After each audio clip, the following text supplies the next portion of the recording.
Genesis chapter 2 verse 18 to also bari ma bia nya onwan kasa na yere wan kasa yere no so what you say wan kasa yere no mu enti se wo sofo timi kofo ba wo sofo pani wo senka wo ma bible edukruti wakoma na honhom no na wo sofo keto timi akopɔ ba de na bre se je na no nkoda hotel da mu a na da mi so mu mienu nyina game na mo ye wa asɔre so what you say akoye se mo de ensɔre ma na to chacha enyo momu kwaje na momu pe but mo de eye biribi e certify momu ego bi so what you say mo emotion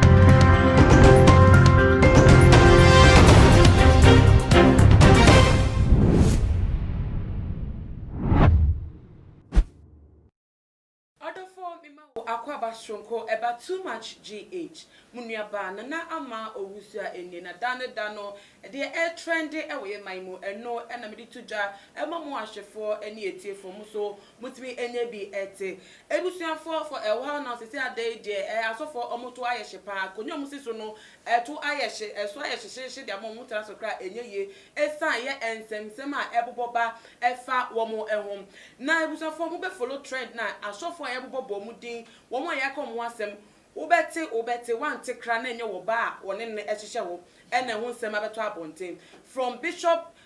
Daniel Obinim ebesi the latest Prophet Nigel mana ene ye problem no ma dodo na wo mo no mo echese edi nkita wo so a wo mo no makọ empaso nhyiemu no wo mo ana eye o mo ahwe ase tese o ma ahwe ase kra efare bible na ebusuafo ye tietie fi ebi ano wo mo mutimi nya kokudo eba abonte no we beba o se o me de me ma pe no enye nyankopon na de ma me de mi ankasa me pe na me de ma pe eye Bishop Daniel Obi ni mo no ankasa nu masem a wo kan ebiem so no obi kra nya kokudo ahenhan dan e de ama wo mo girlfriends a wo mo yere e wo ha tese wo mo no mo yere ete ebi kra ni wo mo girlfriends kra awo wo nchen atese eye nsem a sto na ye da so ateso aye nka enwie na Prophet Nigel dey a ye be susu sesi utimu se ya popo emadin wo yere so ne yere ontimi ni eni nhwemu ema ya bom din so no ebi eye ema amu ye tutufo e wo man mu ebi so ye tese nkofo eyere enom nti ye bisa sesi ade asofo ada ne da wo mu dran sorry dem eka edwamaboy enim na sesi ada wo mu amu edi mu president atese wo mu so eri bi won chen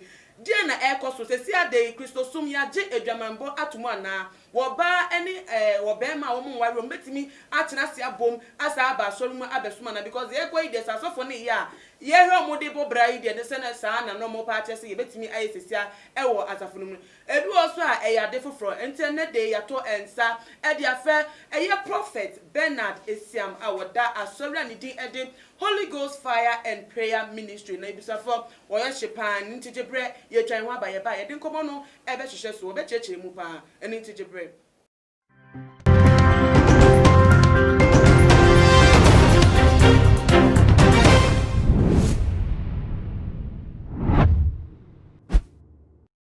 ebusuafo nami enhira mo se moje bre etwen ma ye twan ho ebaye odi for Bernard bibi aboko nyame adaro ma menu aba Christianity edokutias adomne no sere ni mu ana egusutias Holy Ghost Fire and Prayer Ministry no omo ho te sen asafomania nyame adom obi a ho de nse tworo kronkron yetije ni mu a ene mu ndere nkwe eja ensem bi kokoso Christopher o man mo madwe mu tata efa asori no sesi a yenim se tete no enka asofo ekwa abonte koye evangelism anko mu kasetia edwamambo de ubodwama wokutia wankasa honam ene onyankopon edwamambo nye na nke wiasefo afa sokra ebi fa so sesa ede ba asori na sesi ade ensema eboboba efa asofo ho no utimi se ni titiru ejina edwamambo so asofo na mu efa girlfriends omudu mo yire sinche ene omo fa ma won chen ene ma no ededa ene ma no so ebi tese aba abonten abeyi wo mutum enti bibi se o sesi ade ebetimi aka se asori ni mu no empenatwe eyo okay wo mu ana menu aba me da wase asori mu de ni kwanse ya twempena in the first place se asori gina nyame nyina so a osese ye se otini ni nyina so a obede so what you say na in the first place asam na obusa na atwema adwan akoji baabi ana me wo so na ye ba sori Sunday bi na baabi a mete na papa bi ne girlfriend ho na wo nim sɛ metie o na ɔbaa di ne nsa so be ma yikoto dwe sɛ da me pa o so frɛ me sɛ Sunday me mmra na me na me ntimi ama enkomo mo bo asori dem na preaching koso okay na ɔbaa ne pa be na be ma ne so dabi adenti na yes ano no so ko serve be ma bi eni nti na wantimi ama but is in the church sɛ asori ni nyina so ye honkonkron na sɛ tumi efiri osoro atimu a adwamamo eni ho Bible say aketiesi akata ahosie oba ne frifie ba wa dress decent unhu oba sirem unhu na nufum unhu ne brezia unhu ne pant said ya do atade mu a ebe na akọ ne nkyɛn because yes kyerɛ mu adam fura me nkyerɛ ne suban so what ya say eno mo ntakra sɛ no mutubom ti sɛ mama wo ba so no wa sekaba ne siri to aboduku wanim sɛ de atie fɛfɛɛfɛ misi dem bɛ so pɛ o kuku efiri o kon bɛ si unase wakata ho asie enti me kwanya bɛ na wɔn sɛ me bɛ so pɛ eja si ese me dwaman de en katale a wo show wo hwe ne zoom kra be si form kra hu kra na ne kondo o pɛ a obɛpɛ ewom but for me sɛ bɛ bɛ hu na ne kondo wa first appearance air dressing ɛna ɔbaa bi wɔ nso a ɔkyekye ne ho so what you say the proud women no eno no you are easy to be con with o chichi no who ye too know so what you say I quite remember me kwa so bi wo ka so a na ye odeni one of me yiri penny as a dickness bi gura so na honkonkon ka kire me se mako a mente a ti bi ko gina so the main entrance na mabobo me nsa se ti bi gina na me yiri be frɛ me so da so fu penny si betena se na ordination na duru na me so okay na me kotena am na oba bia na ogina altar so todwom oba de nufu nyina aguo nipples ne pa na akata eni apa tade afiri na sha bepem de sire mu ha enyina aguo eni atu nyamenyom ti meti asoro se ne na amaye enti empanimfo mo ti altar ni sunya na mo hwe me nipa na todwom qualify so be gina nyame altar so was send a signal to the congregation say adwamamoti ha entu betimi ayebi me kom ye pon so ambusa church members ni say na akwa we no so ne mpena ne na eto no a altar no so am si ah yes mo one baby ade ni drive ko okay and so for no so be gina ho my God praise God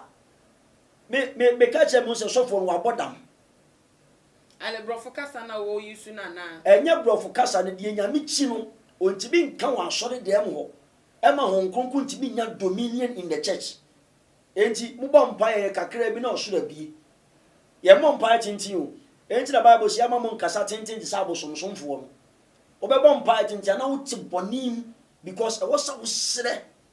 enke ba asore anka wo se ensere bono facha mo unu ho a say you only do worship only be 5 minutes also Holy Ghost take you also to be form kasa kire congregation but sa de ne ti wakoma mu a ebe din a take you adwan take you honhom na oti aso do bibia nkire se uyo Kristo na otewo bibia no wa kire yes say ube show yourself in the church e ma manfo nso de oba asore enti adwamamo ti asore a bible say adwamamo eni efia de nyina adwaman okay, in Galatians chapter 5 verse 16 about 26. 1 Corinthians chapter 6 verse 9 to 15 now. One more form to nyina wo, omu nyina ba asori. E na ukọ tema, ye gay pastors. Omu fam na ntie to omu ye pastors wo tema. Ebi kura woni Igbo town alaji, omu ye gay pastors. E na usia sa gay pastors now you know say this is a gay pastor. There is no man of God obe paya boy out to the tin. Obe yi satawale tibi. Not nyame fie so nyame sofo. No. E na sofo bi ani kwan se upon the wedie. Wedie we se sofo pa ejina o ma demonic realm. Maame wotama na o mo po mo wedie. So what you say? Eno na frefre dwamamo de ba nyame fie enti na obi ti aso dem okwa na ne mpena te ho. Eja se say de yi asori ma no ensi nchen prophet Nigel ne bana ode ne betina ne tu a waka no asem ne bana ka asem bi eno na prompt ensem bisa wem ne bana ka se wono emu oyesofo ketwa oyesofo na owo girlfriend ne girlfriend no ni ehyiemu ewo nemu ama te se ne sofo pani enhu bi ama ne sofo pani kra times card mo ba ne se wonne ne boyfriend no ehyiemu ewo nemu a wontwa ne video no fa video no emre no na no crampo eneye asemesi wo muntem a ama wo muntem atete na wo kan ya asa kosi so se onu emu no ne sofo pani na wo hye na se so wo somo na se no wotimi efa nkofo eyere no mo edibre ne sofo pani ema de ye na ade ebu ha oba bi wo na ne sofo pani ani wo mu a o fa ne sem sofo pani pese ohun no waka no de ne ko na ne sofo pani so edi na ye na ade enu nti se asofo ade asofo nketwa omo a anti ase bi se wo mu se asofo ketwa beti akofo oba dia bro asofo pedi ama ne nada na asafo ma no na nya no asemo ka chen se ade de ye betumi atwempena opo obi wa asori ma betumi na tena ho na muti dem ba ko so ama fi ho aba asori ayesa no mo patre bedawasi wa asem dia mama kai ma asem ya asori bi ana mi wom mi bodi a empanimfo ne be bere wo mo so papa na yempanimfo ba ko ne mpena ne tede asori mpanimfo ba ko ne mpena ne tede enti busa ansa ono mpena ne tede esane ne ba asori na ne mpena no ba asori a o hwe ne skirt yese no ahu ni pant yese na yase me ba to ati ase enti se sofo wa kola pe oba de maw na wo so sofo wo se nka okura nyankopon nim die se de Mika chapter 2 verse 9 kan no a na wantima nkura nyankopon nim die a na da mi sofo na nkasa wabodam eja asemba kwa da o ma no so o mo ka ne se se wan twemp na obe de hu oba ni suban oba obe so ware na se hu ni suban obi se ka no ko ntimi nkoto ka keka wonye hu test na da besi ufie ubetu na ntu abende nti o test machine na ansa na awere bebe mu abem nti asofo no credit ensem we mu atese wo mo test machines machines ansa na se awere bebe mu awere abem ebi krapo aye amaka nsem bi se onyankopon onti awere mienu enu ti se o ware oba ba ko na pe ba ko aka ho a enku nti anyakopon akwan ono onfa ho enu ti sa ensem na ebo ba no enye adwama na mu bia me da wasi meka se osofo beka se nyame enti aware mienu bia osofo no abodam so ati ase de enti ameka se sofo na abodam se Bible say rade bo Adam ni Eve wanka so obo Adam any Eves so ati ase okay Genesis chapter 2 verse 18 to also bari ma bia nya on wanka sa na yere wanka sa yere no so ati ase wanka sa yere no mu enti se wo sofo timi kofo ba wo sofo pani wo senka wo ma Bible edukruti wakoma na honhom no na wo sofo keto timi akopọ ba de na bre se je na no koda hotel dem a na da mi sumu mienu nyina game na mo ye wa asore so ati ase akoye se mo de ensore ma na eto chacha enyo mo nkwaje na mo pe bat mo de eye biribi e certify mo ego bi so ati ase mo emotions bi na mo pe fu o mo nchen. How can you come to a church na hu oba se me kwajo number me pese me no twempena wa dwen ho pen even though say oba so na hu oba bi na penu a fakoto so for pen anim da o hu oba na ote wo no me ni gye ne ho da o te sen se sofo ni firi nyame a obeka ni nyina akere ena because of oba asori ubetimi sofo ubetimi tumpanimfo ni bi anase o sese ni bi unknowingly oba mpese mo tete maami mame so what you say mo mpani suban nyina ma o ma ne hu nyoma ewom mo mpani suban mame nso ba betima akọ efio unknowingly so what you say ebe di ni ntenta hwe ne ye ni suban bi adrive certain things so what you say aha enti so hwe isa nyoma we nyina na se asofo ntimi nyina ema members na akwa ne kasa na jegezi akola ne kasa se asore no obi akwa ntimi nware 5 years ni how asore bia na me serve sofo pani ene di madansi baby obi a recognize adon ko nyame nsira ye bompa ye sa di ma members sa awade ye oba na me bompa asema bodam we worry na we wo na we nya yaresa breakthroughs so what you say ene kire se wo ye nyame adwuma but wo make ke woni mu nkire nyame so pa na ba na meanwhile no wo ye pateku ene o se nwenku na bo mu todotobye enka sheep ni de enka sofo na wo se wo kura sheep no edo mu kutwa Jordan subura mama na mirim sheep nyina wa mo do mu kutwa Jordan subura akobo sa asase no so what you say enti enye fe se sofo ti aso na adwama mo ti ne sire so na ono ankasa ye bi emfata sa na ijageze ne hona oyusu ye blow me obi on altar so whenever I'm singing to Yahweh me to mama Yehovah me blow me organist one ma to drum the Israel ye Israel but a pure holiness ohuntia e ba be ye no media ma wankasa so what you say because of that horn no say ye boss a horn no a invoke abofo mo to drum ye mfa nye nsumande o ene ye wo hona ye de anointing ya papa Duncan Williams ona me hu so no okuta bi I have that horn so what you say I was one praying that was 5 years ago say Erade and you me free Israel bi e ye wo adwuma di mu bi ama me nsanka bi all of a sudden me hu be bi free by na me nsanka bi so what you say na me nsanka bi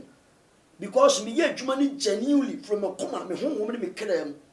so what you say enti sa hon ye mfa ndome ena sa hon na okuta no onye holy a usomu a de be ye o mame so what you say enti sa krunkru ye ni aso na adwama mo okoso na ni mo fi tantanse okoso a egunya me manani mu ase hwe se elders na agya asore eyefe enyefe eja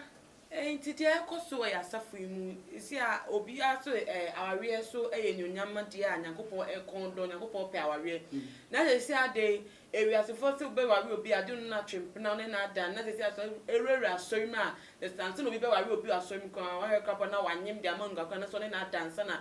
ongako no aware na beba no abaso na sa no se ne betimi ye be ya ye betimi apamu sa nyama na fi asori because I enye rema bi asofo ne ye bia esi ana wa asori ni se ne be ya ye betimi apamu efim me da se Bible say ye ni hu ne hu Satan ma ene nyankopon ma okay na ade na be die hu se we ye Satan ba bi abokoro no nyame ba be no bokoro no so what you say Satan ba bi ya num cigarette nyame ba be ne num cigarette so what you say enti sa wo hwe sa nyama we nyina ekoso nyame fie na se sofo apostle pastor evangelist prophet betnase na mo nsoro wa honkunkun mu na se mo mam ho kwa ma Holy Spirit enyusu mu in the church na on fansiesie na safo a enye fe so what you say o hwe the fraternity of Christianity said ye sase ni omo aye papa no Elijah Elisha Hezekiah Jeremiah Moses Abraham Noah mo so what you say Bible say Job erade di Job ho adanse so bari ma otene odimu on pebone e feeling kika bi eni ho ena de eni hu wan be timagina sa sumpie nso aka se we de boni bi eni no ofini no sometimes as a prophet of God me nam na me fomu a me kwa bon se erade se makoa wa fom pachew ba bia me na metimi tena fom na e fom na metena metimi bi ma na me pachew me erade me serew se edol papa na kuma na e kan otimi ka chen se me ba sore na ko untimi hu ba na de eni hu sometimes me fuma radna sa me ko ba bi na sanya otimi ka chen se makoa gina yie de da wani mu nye unni ma asem fa ma asem di otamfo no sun ampa timi da na me mpese me da ba me timi da na ba betwam na ma ko si ade na chi ti ba bi bia be ma Satan be di wani mu kan no asoro ni timi nkoso da die nti na me ka se Satan be di wani mu se Satan di wani mu kan asoro no wo be start di nkofobia ba ba se asoro ba bi e hard point ba bi e kasa ye final enti wo sofo na na se the pastor o da asoro na wani ma ho so se nkofobia be wura so mo ba be break asoro ne down but say we so hard in the Holy Spirit a bomb pie all the time we intervene the Holy Spirit e be ye den wo mo sisa obebo me ba ye yisi o kwa e final because one erade di asafo na sim sere so one fancy church member so me ba cho ati ase mati wase enti ye wonu ma be pray to conquer me de Kennedy Japan ye or de fam na obo mochi ommo mochi sa so what you say ono mu no e ma asem so ye ne de Bible say no moment takra say no mutubo it is like Kennedy ono asofo na obo mochi no omo takra na say anasa na se me no wo okote kingdom a si enim ye ho se me no usia la pass big got ne ko ba adwama ye nim ye ho boys ye shia girls ye shia so what you say but no wada no hu adi and na Bible say ma yem forget Bible say oni patini ni biara o kan mfonso on hata so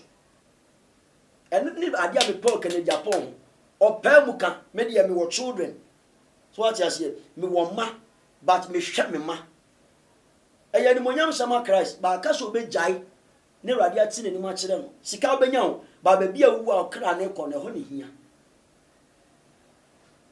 ebusafo ensema odifo ediato from de emu odupa o se bebi a okra no ebeko ebra obewu no eho ena ehia eno nti ehyehu bia wenya wo mu bia ne comment a wo fa ensem anan koma yedi wa obetimi ediato dwa ewo tuma GH comment section emma onre fi se obetimi afle ewo Instagram @tumagh_. midin edna na ama owusu a aha enene yede enkomo no ebesi mini odifo Bernard Esiam enene yesi nkonya edi enkomo eniti dasene yebesan edi nhemu bi makra mu